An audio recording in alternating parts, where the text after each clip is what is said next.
আসসালামু আলাইকুম ভিউয়ার্স, আমাদের সেই পুরনো সাইট এটা, ঠিক আছে। মানে ছাদ দেওয়া এখনও কমপ্লিট হয় নাই, সিঁড়িগুলো আপাতত খাড়া হয়েছে, আর ফ্লোরে আর কি মাটি ফেলানোর কাজ চলতেছে।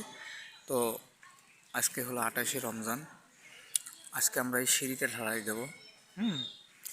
তো সম্ভবত ঈদের পরে আর কি কাজ হবে ছাদের।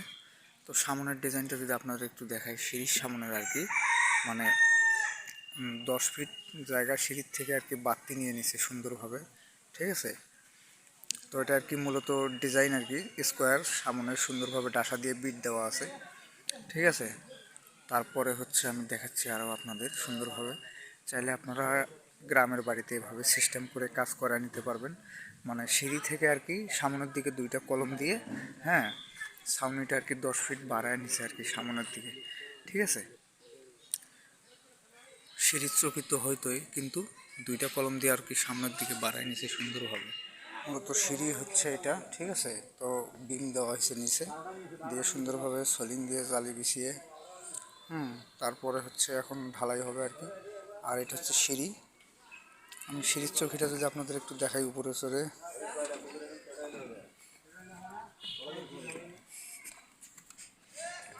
যদিও কাগজ দিয়ে ঢালাই মানে ঢেকে রাখছে আর কি রডগুলোতে, যাতে বৃষ্টির পানি না পড়ে।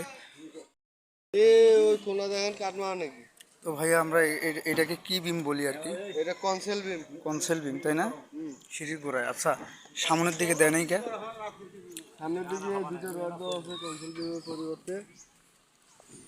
মানে দুইটা 16 মিলি না, 16 মিলি দেওয়া হয়েছে না? এত তো কোনো সমস্যা নাই, তাই না? এটা সাধারণ ঢালাই 3 ইঞ্চি ঢালাই দেবো মাত্র।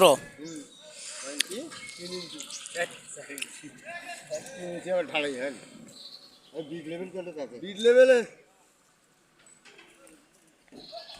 10 ফিট আছে না? সিঁড়ির সামনে 10 ফিট জায়গা আর কি সুন্দরভাবে। গাড়ির পার্কিং। সুপ্রিয় দর্শক, আমার এই চ্যানেলে বিল্ডিং কনস্ট্রাকশনের যত প্রকার ডিজাইনের কাজ আছে, হ্যাঁ, নিত্য নতুন ভিডিও বানিয়ে আপনাদের সঙ্গে আমি শেয়ার করি আমার এই চ্যানেলে। এবং নতুন ভিডিও পাওয়ার জন্য চ্যানেলের নামটা মনে রাখবেন। সবাই সুস্থ থাকবেন, ভালো থাকবেন। আল্লাহ হাফেজ।